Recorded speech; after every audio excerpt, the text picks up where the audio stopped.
All right, music fans, welcome back. Harmless Dave here, talking real music in real time for a couple of real people just like you and just like me. So, the Vince Neil teleprompter controversy. Oh man, it's funny because there's this publication that put this out there, and apparently they had somebody who was on YouTube, right, in this particular platform, who was analyzing some video where, oh my gosh, Vince Neil is using a teleprompter. And there are a few people out there who've come to the aid, the defense of the defenseless Vince Neil. They say, leave the guy alone. This is something that a lot of bands use. Teleprompter reliance defended by members of Disturbed, Stryper, and Shinedown. By the way, the same publication that put the original story out is putting this story out. Okay, so here's the bottom line. Eyeballs, right? Eyeballs on the story. How many eyeballs can we get? Well, we got a lot on the first one. People are outraged that Vince Neil is using a teleprompter. How many eyeballs can we get on the story defending Vince Neil for using a teleprompter? Did we get more eyeballs? Did we cause a fight? Did we cause some kind of division? Okay, so I'm going to go off on a tangent, right? So this is what happens in the world of politics every day here in this country. And speaking of teleprompters, the president of the United States is so tied to his teleprompter that I think he brings it to the bathroom with him. Holy crap, that man. I mean, we're worried about Vince Neil using a teleprompter, but we don't care that the president of the United States, by the way, the teleprompter will often tell the president where to go, like how to motion, how to respond, how to wave, where to walk, afterwards, after your speech is over. And there have been a couple of times where the current president has actually said the instructions out loud, like turn left, and people start applauding, and he's like, oh, hey, they love when I say turn left. Maybe I should say that again. You're not supposed to say, turn left. That is like a physical instruction. Now, in the case of Vince Neil, there's a lot of lyrics, right? There's a lot of songs. There are a lot of lyrics. I think it was Bruce Dickinson from Iron Maiden was getting on the case of Rob Halford from Judas Priest because it's really hard to repeat the phrase breaking the law like 50 times. And it's funny. It's humorous, right? It's like you can't remember that one phrase over and over again from the song, Rob. And Halford, to his credit, just handled it like, hey, this guy's a friend of mine. He was just in a weird mood that day. I don't know. There is really nothing to see here other than the media. The media, right? But the media, by the way, they're not outraged. My point is, they're not outraged about the president of the United States using a teleprompter. Practically to like sneeze and cough and, okay, here's where to look. I mean, it's Vince is just trying to kind of, get through these shows. Look, folks, another issue here, which I've been talking about since this whole stadium tour thing started, is that this is a show. This is not really a concert. It's a show. Now you say, well, what's the difference? Well, a show is like, hey, look, it's Motley Crue on stage. Well, what are they going to sing? I don't care. It's Motley Crue. Oh, yeah, okay. Yeah, they're playing their hit songs and they're kind of getting through it. I mean, this is all about getting through the show. It's a spectacle. Kiss right now, the kings of the show, where it's more about what's going on, the atmospherics, the explosions, the gimmickry, the makeup, the platform that descends out of, the roof of the building, and lo and behold, there's Gene Simmons, right? People see Vince Neil and they're like, hey, it's Vince Neil. He's the guy from the 80s. He's really old now. He doesn't look too bad. He lost a few pounds. And, He's working his way through these songs. It's almost like just, hey, I'm going to the show to see what happens at this show. Will anyone fall off the stage? Will any ribs get broken?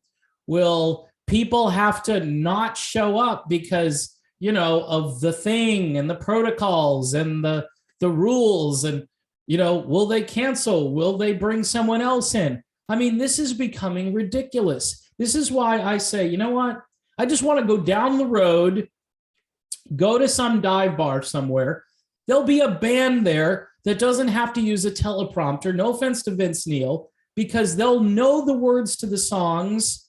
They'll bang out some blues or some country or whatever it is that they're playing, and they'll do it from the heart, and they'll mean it, and they'll be entertaining, and they'll be really playing their instruments, if I didn't mention that already. This is the state of today's, you know, geezer rock, as I like to call it. Geezer rock. It is, you know, call me a geezer. You know, I get this, oh, you're stuck in the 80s, man. You're stuck here. You're stuck there. I'm actually stuck nowhere. I've been listening to hillbilly music lately, you know, from West Texas. That's what I've been into lately. I'll listen to melodic rock albums that are decent, that take me out of this sort of endless loop of we've got to just promote and talk about these same bands over and over again. It's great fodder for those of us who do this, for the Eddie Trunks of the world, for all the people who are dialed into what is happening with Motley Crue currently, what's happening with Poison. Of course, we had Bret Michaels go down for one show the other day. I mean, again, this is a spectacle. It's a show. This isn't really all that much about the music, because here's why. Because these bands did this music so much better 30 years ago. They sounded better. It was more accurate. It was more real. It had more energy. Now it's like, okay, you know, it's like the guy, you know, going up the hill with a flag. Okay, we're gonna try to scale this hill. And if they do it, you're like, my heroes, they did it. They made it up the hill, you know? In the old days, you were like, whoa, was that a good set? You know, they just scorched on that. You know, guitar player unleashed, or that drummer did this incredible solo. And yeah, they're probably doing some of that. You know, the position players, the guys who can just play their instruments, they don't have to worry about singing, right? They can still show off a bit. But as far as, does this version of, you know, Kickstart My Heart, does this sound better than the version they did live in 1991? I don't know. I don't think so, right? And see, that's the problem with all of this, is that we're just kind of going through the motions, pretending that this is as good as it used to be. And in very rare instances, these guys can still do what they used to do. The fact that Vince Neil is using a teleprompter, who cares? Seriously, who cares? But it's great. It's like ping pong. It's like they serve up the original story, and then the outrage, and then here come the defenders of the outrage, because they've probably used the teleprompter, or they understand that with aging comes brain fog and other issues. You know, I've seen guys on stage miss a lyric here or there, and it's kind of comical, and people will crack up and they'll move on. But, you know, you want that security. You want to make sure you know all the words to these songs. And obviously Vince Neil likes having that security blanket. I don't know how much you need the security blanket during, you know, breaking the law. There are some other words to breaking the law, but breaking the law is a lot of just breaking the law. So I understand what Bruce Dickinson was saying, but the catalog is a little more extensive, and there are going to be songs. They probably just load every song in, and, you know, it's like, we know that you know this particular song, but you might not know the next one. So here goes. You know, might as well load the entire set into the teleprompter. Whereas the president of the United States, again, has to do this speech, which he should kind of already know. You know, he should have an outline, and he should be able to speak extemporaneously. And by the way, presidents have been doing this for a while. This dates back at least to George W. Bush. I know Obama had a teleprompter everywhere he went.